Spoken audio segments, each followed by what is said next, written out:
for coming to our 9th annual youth conference. May Allah reward you all for coming to this blessed gathering today.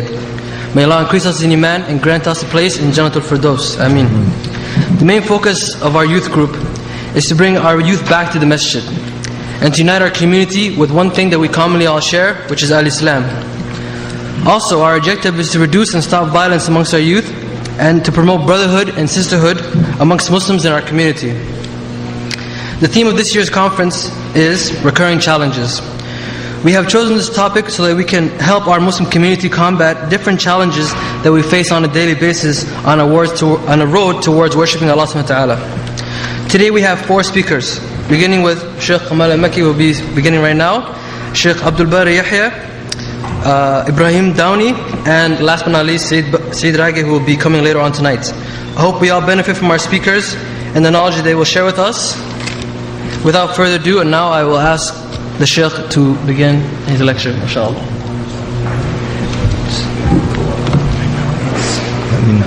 Yeah, just continue. Inshallah. Assalamu alaikum wa rahmatullahi wa barakatuh. Wa alaikum assalam. Me? Okay. Bismillahir Rahmanir Rahim. Alhamdulillahi Rabbil Alameen. Wassalatu wassalamu ala Rasulillahi al-Ameen. Amma ba'd. The topic of the lecture that I have to give is the topic of the lecture I have to give is strengthening one's memory. Strengthening one's memory. Okay. You know what? The only thing about this setup is I can't interact with you now. I just see blackness and 2 lights on my face. But I wanted to really find out from you if you really care about your memory. Maybe I can see some hands. Who cares about? Now, be honest now. Don't just say Alhamdulillah. You know. Who really cares about their, strengthening their memory? Could you put your hands up? Okay.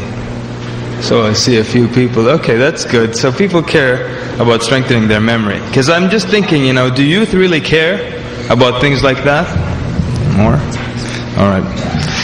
Alright, so it's good to see that some of you do care about that. That's good. What is memory? If you were closer, I would ask you to tell me what it is. But since you're so far, I'll just answer my own question. So let's just say it's just your ability to retain information. How about that? Just to make it easier. Your ability to keep information here so you can pull it out later on. There are really 2 types of memory, really, in the brain. There are 2 types of memory that you store. There is long-term memory and there's short-term memory. Obviously, the one we want to talk about today is long-term memory. This is the kind of memory where you sit down and you purposely memorize something, either it's ayat from the Quran or a hadith or something from your science book for a test or an exam that you have. So you're making effort to store it in a place where you can get it again in the future. In the near future, maybe beyond that. Now,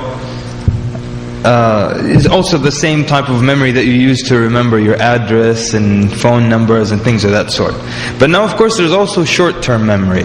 This is a place where the things that you see that you don't really need to keep for long, it goes there temporarily. For example, let's say you have a phone book over there and you need to make a phone call. So you go look at the phone book, you get the number. What do? You repeat it to yourself a few times. By the time you come here, you still remember it. It's part of your short-term memory. You still remember it. But then at night or 3 days later, you don't remember it anymore. Why? Because you stored it in your short-term memory. Someone's having a good time over there.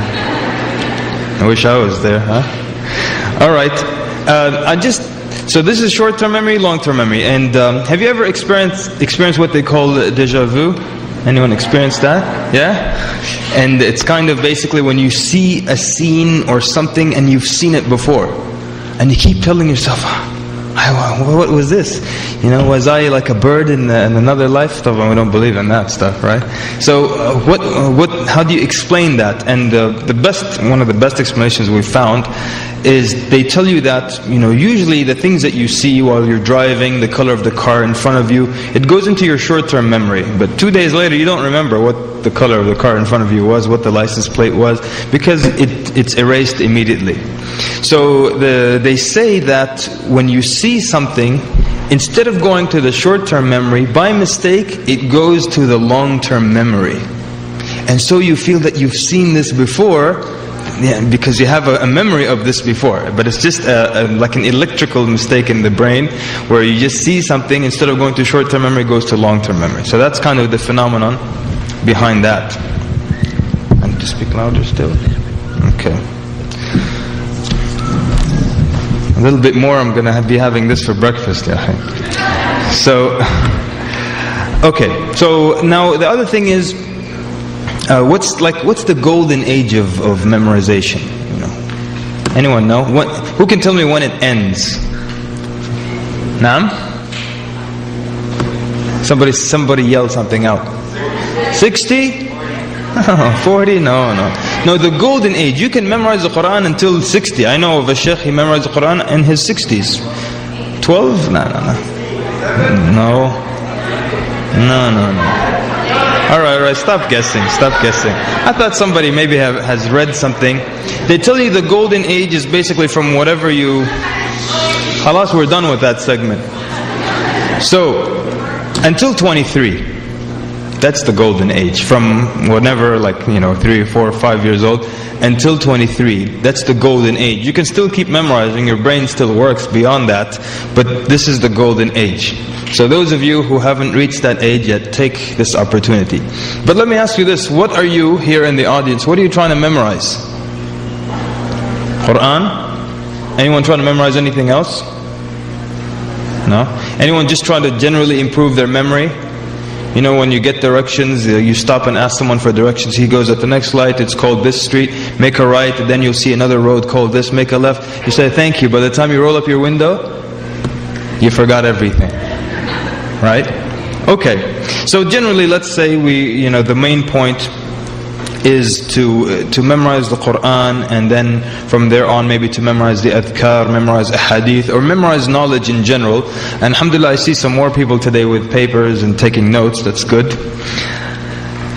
Why memorize anything?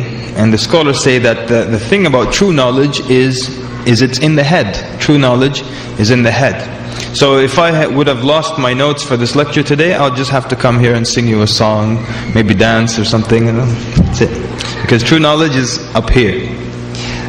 There was a story of a man who went to copy this book. So he went and he traveled a long way through the deserts, and he sat down for months. He was copying this book. And then on the way back, he's got his copy now. This is way back then. They didn't have printing presses and copy machines. So he copied it by hand, the whole book. On the way back, their caravan was stopped by a bunch of highway robbers. So the guy asked him, what do you have with you? He said, look, take everything I have. Take clothes, take my money and everything. But I spent the last year writing this book, copying it. And that's all that I came for. So just leave me the book. So the gang leader, he said, you spent your whole year writing this book? What if I just take it from you right now? And he took it from him. So, the guy was a bully basically, but he learned the lesson that the knowledge should be up here and not just in notes. I'll tell you of a really weird man that we met in Virginia, in the United States. This guy, a friend of mine was talking to him, and he noticed the man thinks of himself as a scholar, and he is below average in his knowledge, but he was talking like he's the scholar of the ummah. So my friend just wanted to test him because he was speaking a bit strange. He said, so are you telling me you have more knowledge than the scholars of Islam before, from Ibn Taymiyyah and so on and so forth? He said, yes, of course I have more knowledge than them. He said, how is that? He said, because you can ask me any question, I can go look it up. So mashallah, that's what a scholar is. So I can say, ask me any question in the world, I'm the world's most knowledgeable man in any topic, even if it's medicine. You ask me a question, just wait here. And then I go home, I look it up and I read books and I come back and say,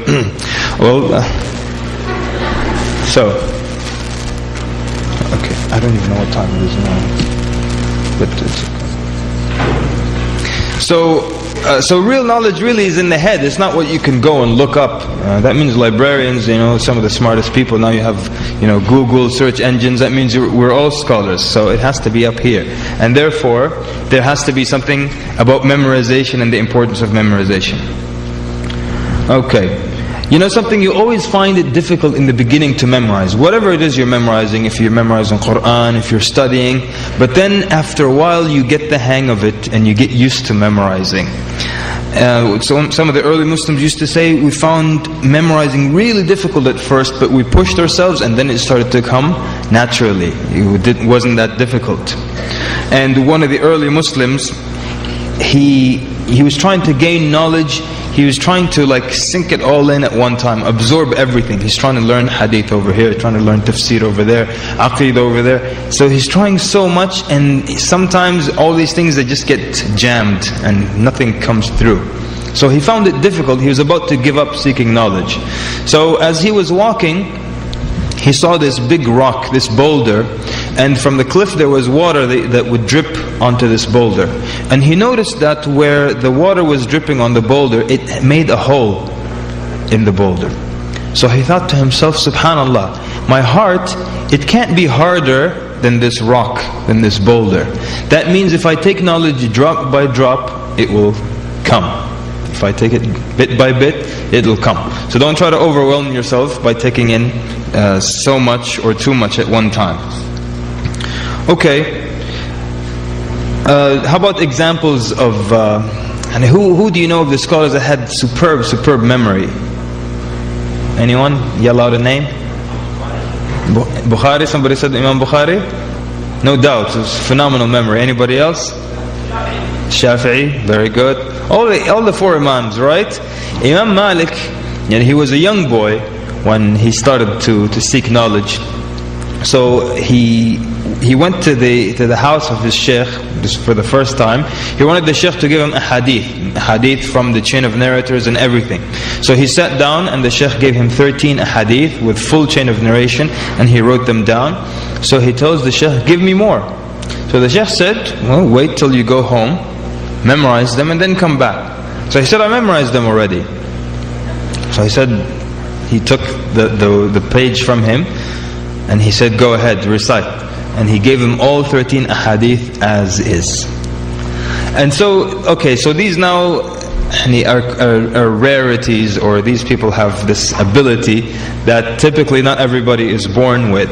And I love it when in our day and age, like brothers don't take notes. Until I'm take notes and they tell you, oh, I'm like Bukhari, I memorize. MashaAllah. Maybe you memorize Britney Spears songs or something. Okay. So, the point is, even Imam Bukhari himself, he used to write things down. He would memorize it in the class, but then when he would go, he would start to write things down. Alright, so what are the things that improve your hifz, your memorization? And I would have liked to ask you for some of your ideas, but since you're too far away, one of the things definitely, just like anything else, seeking knowledge, acts of worship, is to have ikhlas. Is to do something sincerely for Allah subhanahu wa ta'ala. And that makes it so pure, and it will facilitate it for you. So when you have ikhlas, you're memorizing the Quran for the sake of Allah. You're memorizing this hadith for the sake of Allah. You're memorizing this small book of dua for the sake of Allah subhanahu wa ta'ala. So you can benefit from it, and perhaps in the future teach it to others. Not so other people can look at you. Because when that's the only motive people have, when you stop praising them, so let's say somebody is doing something just so people can look at him and say, MashaAllah, this person, look how much he memorized. You know, when that type of person, when they're not praised, they stop. Because they're doing it so people praise them. So when nobody praises them, they're sluggish, they become slow. Because nobody's saying anything good about them anymore. So have ikhlas, one of the facilitators of memorizing, of learning. And make dua. We spoke about dua yesterday, and you never overlook or underestimate the power of dua. So you make dua, and it's one of the best ways of attaining good. When your parents make dua for you to give you fiqh and understanding of the religion, and you make dua to Allah also to help you memorize the Quran or to help you understand His religion, it's one of the best ways of getting good for yourself is by making dua. And let's now combine the dua with the water of Zamzam. Because the hadith, the Prophet ﷺ said that drinking the water of Zamzam, it's for whatever you drink it for. So a lot of the scholars used to drink it, and they used to intend or want it for a certain thing. For example, Imam Ibn Hajar, one of the great Imams, he drank the water of Zamzam and he asked Allah to give him the power of memorization of Al-Dhahabi. Imam Al-Dhahabi had incredible memory. So he asked Allah, while he was drinking the water of Zamzam, that he would get the memorization of Al-Dhahabi. So dua, and we have ikhlas. Very popular thing that helps you keep your memory and keep what you've memorized is to stay away from sins. This is very popular and a lot of people are aware of this.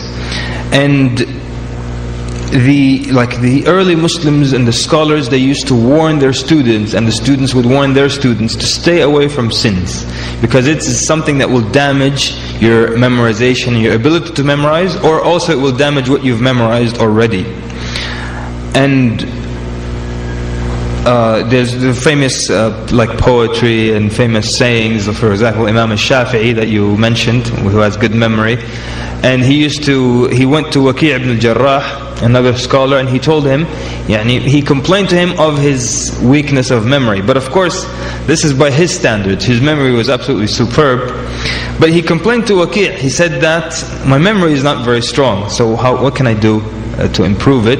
And so Waki' told him to stay away from sinning, because the knowledge is like light given to you by Allah, and Allah will not give this light to a sinner.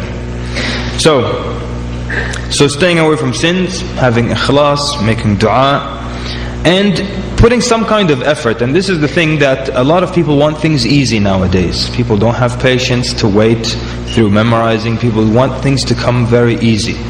They want the quick fix, they want the shortcut. When it comes to worship, when it comes to knowledge, when it comes to everything. I know that, for example, a lot of people, they'll say there's a lecture. Okay, I'll hear it when it comes out on CD or on DVD. And I know a lot of people are not taking notes now because they say, I'll get the DVD when it comes out, inshallah. And how many people really have you seen just at home, they put in a DVD and they take their notes and then they write down everything that's being said on. How many times have you seen that? Who has seen that? Put your hands up. Nobody? Okay, one hand is up. 2, 3, 4 of the full room, like 4 people have seen. Maybe there are more, but I'll pretend that's all. That's 4 people who have seen that happen. Like somebody will play in a tape of a lecture or a DVD and just sit down and take notes. Most of the time, if you don't take notes during the lecture, that's it. Because this is the way we are these days. We feel that as long as the knowledge is there somewhere, I have it. So I don't know what the Shaykh said, but I've got the DVD at home. Oh, mashallah, good for you. Well, I don't know what this is about, but I've got an entire book about it. So mashallah, that's nice. But what about the knowledge being up here to some degree? How many people make any effort to memorize, like the names of Sahaba? How many times have you heard this? Just tell me, how many times have you heard this? I can't remember the name of the Sahabi, but there was a Sahabi that was walking with the Prophet ﷺ. How many times have you heard that? 1,000,000 times I've heard it. I can't remember the name, but it was the Sahabi that when he was walking... Why don't you know the name of the Sahabi? Why? Very few people know the name of the Sahabi. Who are the 10 given glad tidings of paradise? You tell them how many albums has so-and-so put out. Oh, well, in 1993 he put out the in 96 he put another one out. So, but effort people. We know one brother in our area. Not only does he's so not aware of which Sahabi is which, he just calls the Sahabis brothers. Yeah, what's the hadith with the brother who asked the Prophet ﷺ? He said, okay, that's the best respect we could come out with. Alright, so putting some kind of good effort into memorization, and generally into learning as well. Choosing the good times, and this is different for certain people. For some people, it's better for them to start memorizing after Fajr. Some people at night before they go to bed. Some people like during midday, that's when their brain is at full function. So, and there isn't a formula here, whatever works best for you. So those of you who are memorizing the Qur'an, you've probably recognized that there are the times that work best for you, and there are ways that work best for you. So whatever time is most effective for you, you make an effort to keep that time free. No one distracts you at that time, no phones, nothing to distract you, because this is the time that's best for your memorization. And some people also, the physical position they're in helps them with memorization. And of course, as you know, there's a huge relationship between the position of your body and the mental condition, or even the spiritual condition that you're supposed to be in. Right? If somebody hangs you upside down and says, memorize, well, you can still read, your eyes are still following the words, but it doesn't help you memorize because it's an awkward position. Some people, it's better for them, they prefer to pace back and forth while they're memorizing, while they recite out loud, if it's a book of hadith or ad'iyah or ayat, or even you're studying for your exams, so they keep walking back and forth, saying things out loud. Some people prefer to sit down. Whatever works best for you, there isn't a specific formula here.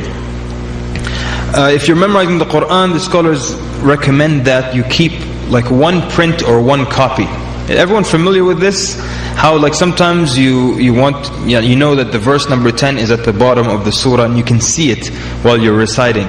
But if you use a different one every time, and every time it's in a different place, you don't have one clear image of where it is. And so it assists you to memorize by keeping just one copy that you use, or one manuscript that you use. Another thing is to not stop, because when you stop, you lose momentum. You always find that this young man was memorizing Quran progressively. He memorized 3, 4, 5 ajza, and then he stopped going to the school, or he stopped memorizing. Now when you stop memorizing the Quran, not only do you not move forward, but what happens really? You move backwards, right? The Prophet sallallahu alaihi wasallam. Everybody awake or what? It's too dark in here, I think. Talking to myself. Okay. So the Prophet sallallahu alaihi wasallam was describing that the Quran will escape from you, but he compared it to which animal? Yeah, the camel. Yeah, raise your voice a little bit. He compared it to the camel. Why did he compare it to the camel and not to a horse? Which is faster, the horse or the camel? A horse is faster. So why didn't he describe that it's like a horse, that it will run away? Because the camel, by its nature, it's an unruly animal, and it doesn't like to take orders, or sometimes it doesn't recognize its owner, or at least submit to its owner. So he described it to an animal that by its nature wouldn't mind running away and escaping from you. So you stop memorizing, not only do you lose momentum, not only do you not move forward, but you actually find that you have moved backwards and you forget some of the ayat that you memorized. So don't stop. And when you memorize something, you repeat it or you review it. You repeat or you review, because if it just sits there, it might start to disappear. Even if it's not Quran, it might start to disappear. That's why you have some of the scholars, like for example Imam al-Zuhri rahimahullah, he used to repeat his ahadith. So he would learn and memorize a hadith, then he would come home and he would tell the servant girl the hadith. So the servant girl, she's sitting there, young girl, she wants to play or she wants to work, and he's telling her, حَدَّثَنَا فُلَانَ عَنْ فُلَانَ, and then she's just listening to him. And when he would finish, she would tell him, why are you telling me this hadith? What should I benefit from this? And he would tell her, I just wanted to repeat it to somebody.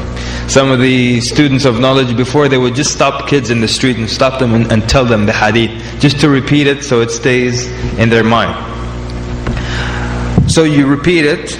And something very important is that you act upon it. And this is very important. We're going to look at that later on in more detail, inshallah. You act upon it. For example, you memorize the book of dua, right? So dua for travel, the dua for entering the house, leaving the house, entering the masjid. If you memorize the dua and you don't use it, then you put yourself again at risk of losing what you have memorized. So one of the ways to keep it in your mind is to keep repeating it or to keep using it as well. If you've heard of some of our contemporary scholars who have memorized like books or volumes upon volumes of books, they review these books to keep it in their memory, to keep it fresh. They review these books. And some of them have a phenomenal memory. And like I said, part of that, some of it maybe is attainable through practice, but some people are just, mashallah, beyond normal.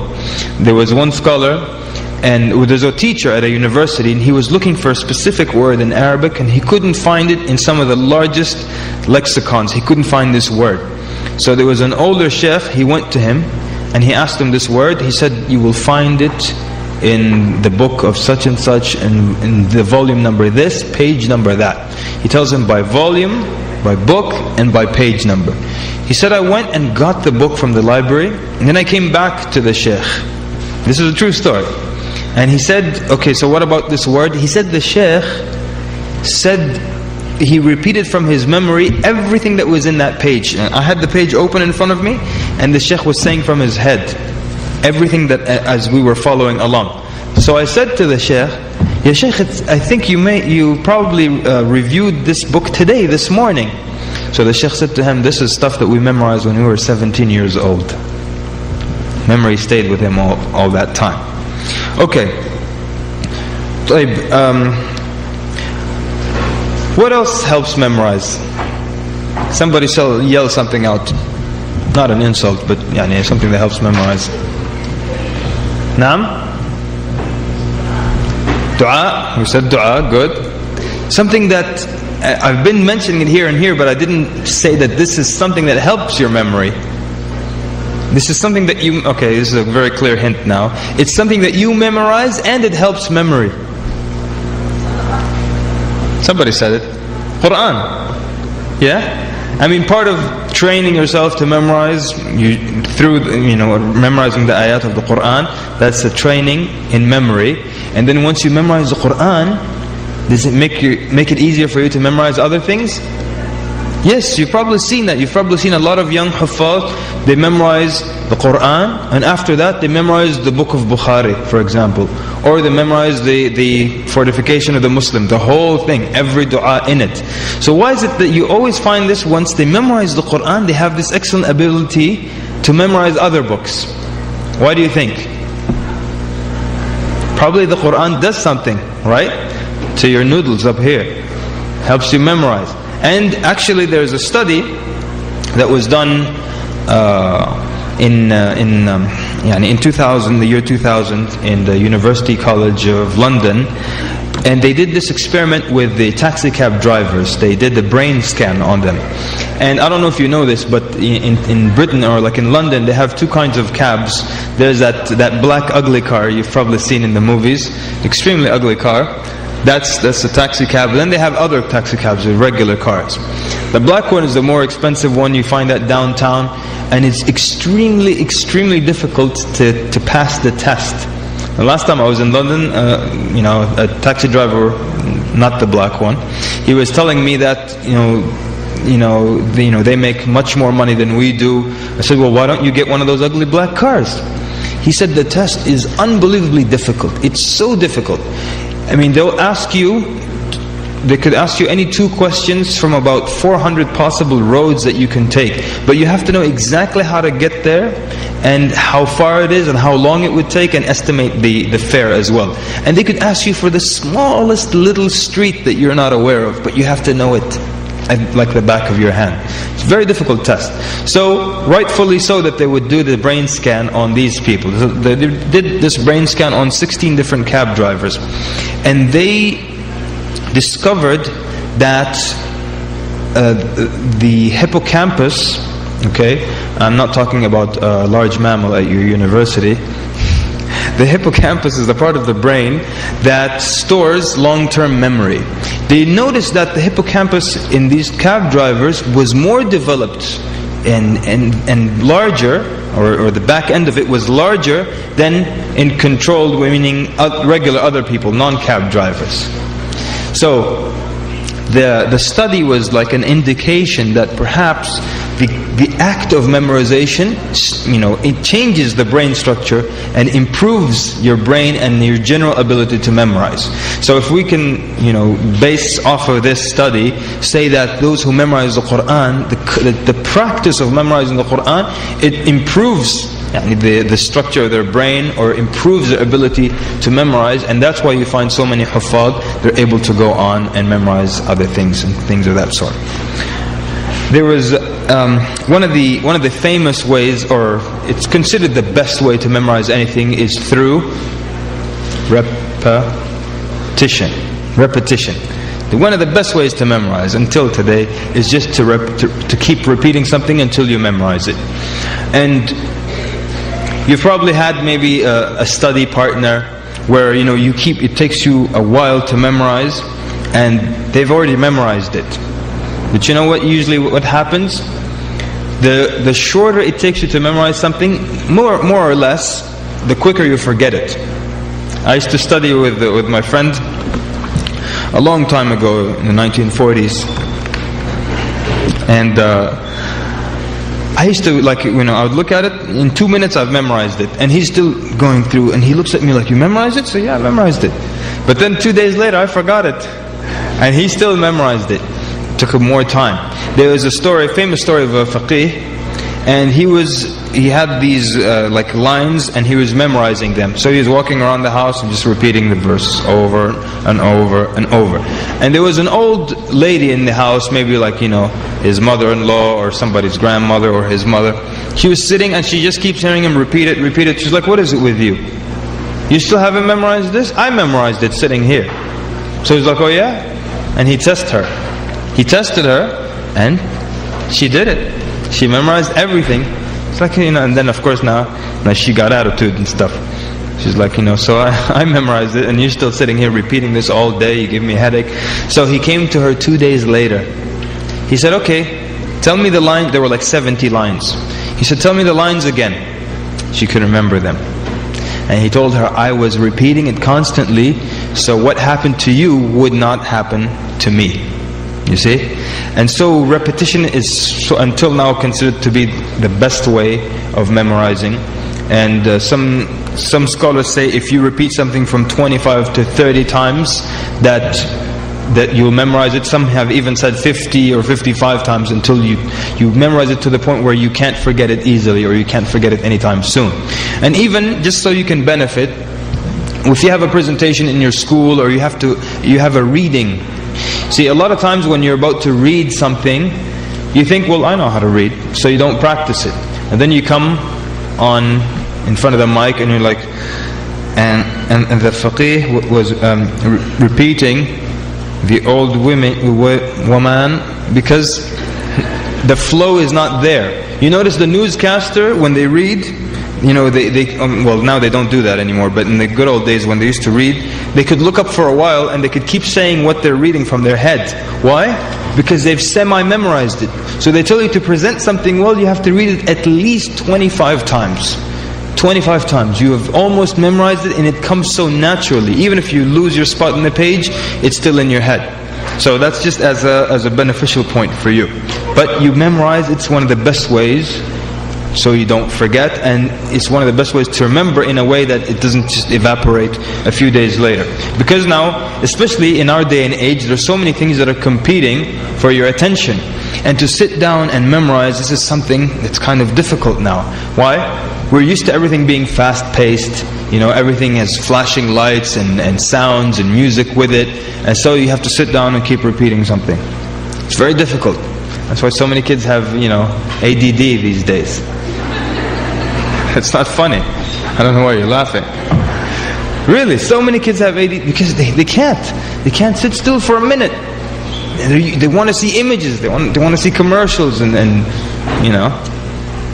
Tricks the Rabbit, and they want to see stuff. They can't sit down and be quiet. So things are competing for your attention now, and there's TV, and there's internet, and it's constantly. And now we're training kids so that their brain dies. There's video games. I forgot to mention that. And you see, in one part of the world, you think that nobody plays video games. But then I was surprised to discover so many brothers, mashallah, and they play video games. Brother have his beard down to here. Wallah, alhamdulillah, brother, these days I'm playing a video game. I have made good progress, alhamdulillah. MashaAllah. This other brother, he was playing this game where you conquer the world, right? So he was with the army of Abu Bakr, and this is the sad part, that in his game, in his mind, I think the game became a reality. He came to me boasting about, I brought all of Europe under Islam. I said, Wallah, mashallah, this is a great news. Playing a video game like that. And another brother, I met him in Ramadan. And he was like, yeah, these days I'm playing, that's that game that where you get off your car, you can kill people and steal things, and what? GTA. So in Ramadan he's playing that. He got his beard up to here. He's playing Grand Theft Auto. After Tarawih he's like, okay, where was I? Oh yeah, I'm robbing this store. Okay, let me finish. See, the sisters are laughing, but the brothers are not. What could that say? Brothers have the game on pause right now at home, huh? When they go home and say, okay, akhi, astaghfirullah, brother Kamal said, don't rob the store, so I'm just going to get back in the car and drive around town. Alright, so, enough with the corny jokes. You teach knowledge to others, it helps it stay in your mind. One of the best things for you to learn is to teach others. No doubt. One of the best ways for you to learn is to teach others, because you sit and you gather so much information and then you write it, and so much happens when you write something down. I had a teacher in 6th grade, he used to make us write the entire science experiment out and then give the results. And so we just wanted to copy it or copy and paste it. No, you'd have to handwrite it. And he used to always say, so much happens when you go through this process of writing something down, and so much happens up here. So Ali radiallahu anhu, he used to compare knowledge and money. He used to say knowledge is better than money, because knowledge protects you, yeah? Knowledge guards you, while you have to guard money. True or false? True. And then he says, knowledge increases with disbursement, while knowledge decreases. True or false? True, huh? False. True. But I'm just wondering, the energy, what's happening? I don't know. Too much, breakfast was too heavy, stay up late last night. Alright. So when you teach others, it increases. So everyone believe that your knowledge increases when you teach it to others? Does that make sense? Why? Why would that make sense? Naam? Why would it make sense?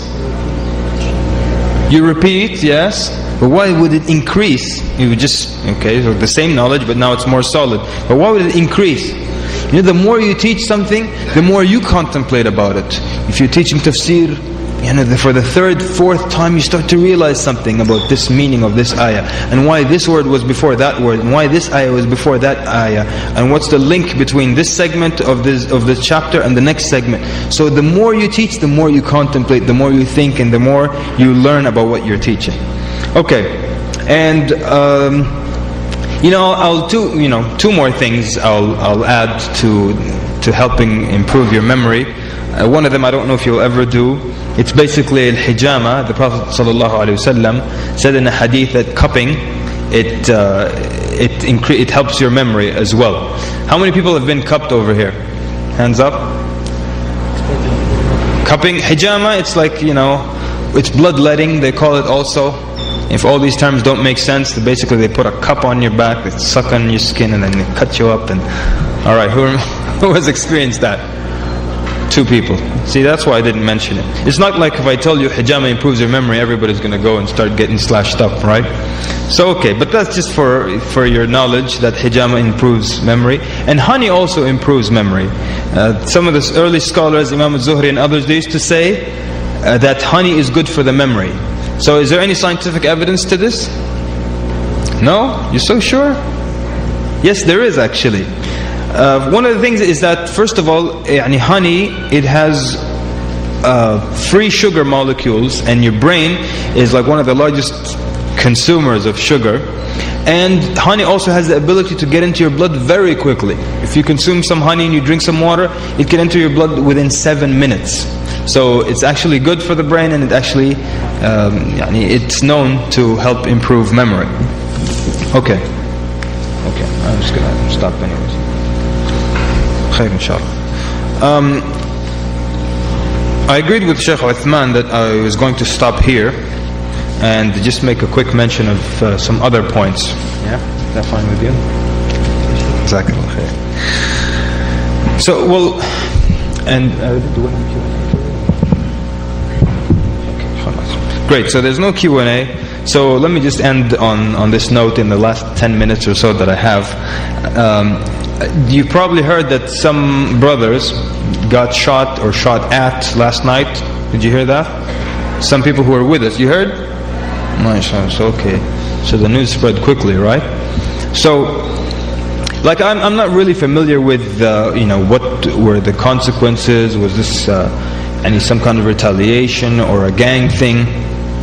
And I understand a few weeks ago something similar happened as well.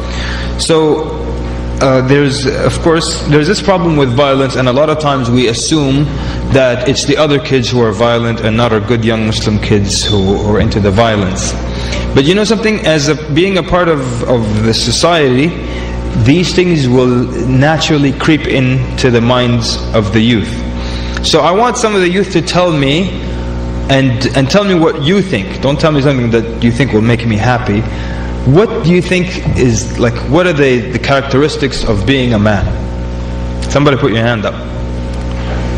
What are the characteristics? Sisters, we don't need your input here. We don't need to hear all the bad stuff. What are the characteristics of being a man? Nobody wants to put their hand up. Marriage?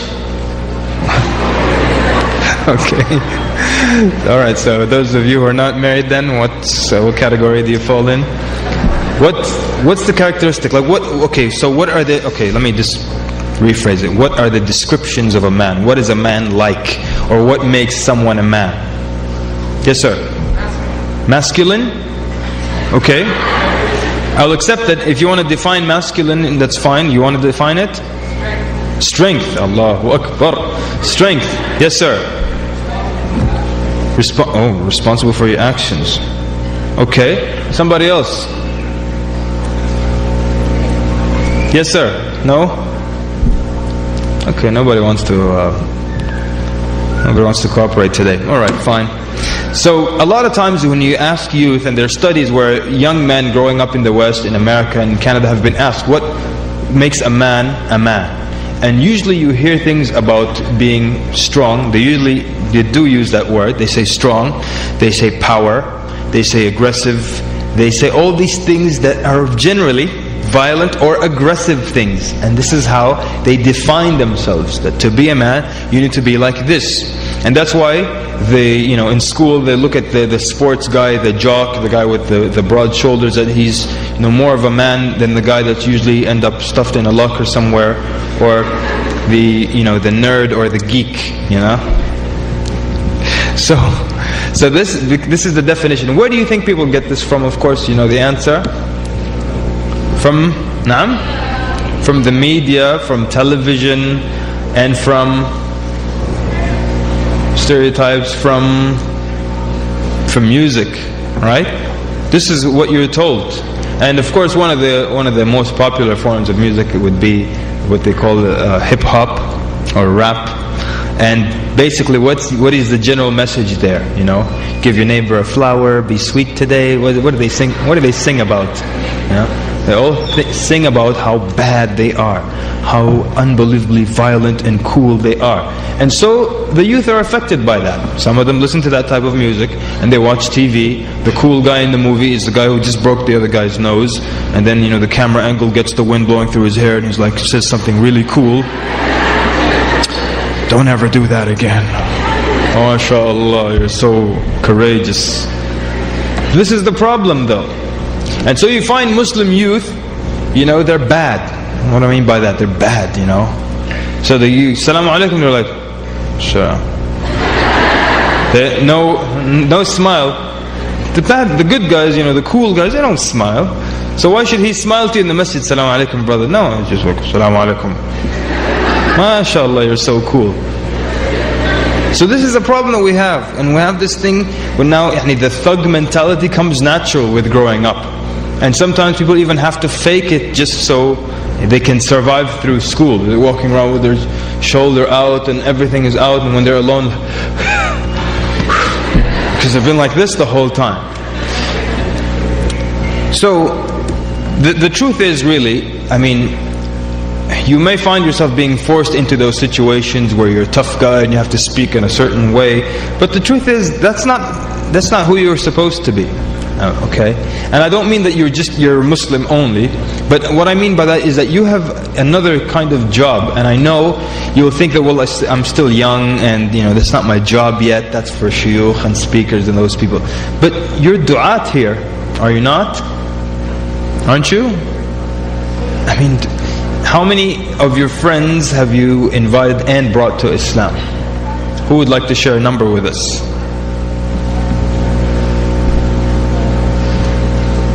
Sisters, maybe? Are you telling me this room, how many people are in this room? 500. 500. And 500, a lot of them are Somalis, so, I consider that good quality, inshallah. That's how I feel, So if a bunch of Arabs and stuff, I'll be like, whatever, I'm just saying that. If you were Arabs, I'd be like, Arabs, But seriously, are you telling me 500 people and no one here invited anyone to Islam? Maybe you were taught that this is the job for those du'at. The imam of the masjid can do that. Oh, one sister, where is this? Where is this? MashaAllah. And another one? 2, 3. How come these hands start coming up now after I reprimand everybody? 5 from the sisters. Brothers? 6. We got one brother. 2, 3. What's happening over here? I know you guys are honest, but just suddenly like, oh, I remember those 5 I gave Jihad to yesterday. Okay, fine. Oh, I know. Jazakumullah khair. I know you're being humble. Barakallahu fikum. But in this position, put your hand up so we can see what the situation is. But in the last 5 minutes, really, you're du'at. I mean, I know some 15-year-olds and 14-year-olds who bring their friends into Islam. They're friends from high school. Or middle school, instead of just hanging out and just playing games all day, they call them to Islam. So the problem is when you think you're a thug, you're approached by another gang in the school. So what do? So this is instead of Islam saying, well, we're du'at, we can call them to Islam. You think, well, we're Muslims, we have to stand together, so we're going to call our own gang. And you will have the Amir of the gang. This is now, the Islamic response to gang violence is we start our own gang. We're going to call it the Mukabbirin or whatever you want to call it. And we have the Amir over here. And our gang colors, we all wear the kufi. And so what happens? You have now plenty of beef between you and the other group. And that's all it becomes. Don't think that I'm trying to put blame on someone who got injured, but du'at, there's different ways to deal with things. And even in your school, I know you think it is a jungle, but you still have that obligation of calling these people to Islam. How would you love if on the Day of Judgment, and everyone has enough problems on that day, and then all these people from your class and these best friends who used to sleep over at your place and hang out with you, and they come and say, he's the reason we're not Muslim. We used to be with him for hours and for weeks and for years. Since 2nd grade we were together. We only parted to go to separate universities or something. He never invited me to Islam. Not once. And I used to tell him that I was confused. And I told him that how would you like that? So your job is really du'at, okay? That's your other job. Allahumma wa barak ala Muhammad wa ala alihi wa sahbihi ajma'in. Wassalamu alaikum wa rahmatullahi wa barakatuh. Assalamu alaikum. Inshallah, we'll be breaking for Salatul Dhuhr and lunch break. For the sisters, Salah is going to be at Gym C, which is like the hall down here. So sisters are doing security, guide the sisters towards there. And for the brothers, you'll be on the hallway, the cafeteria hallway. So it should be over here on that side of the cafeteria, the hallway there. So people are doing security for the brothers, do that also. Lunch will be from 1:45 until 3. So it's 3 sharp. We will be beginning with the rest of the conference. And also please remember to take care of the school. We have been, with the charity of the principal and TSB, they allowed us to use this venue. So please take care of the school. Inshallah. Assalamu alaikum wa rahmatullahi wa barakatuh. Don't do the distraction. Control the time. Start to sit down. Everybody go. Everybody sit. Don't go anywhere. We need to just do the announcement. So don't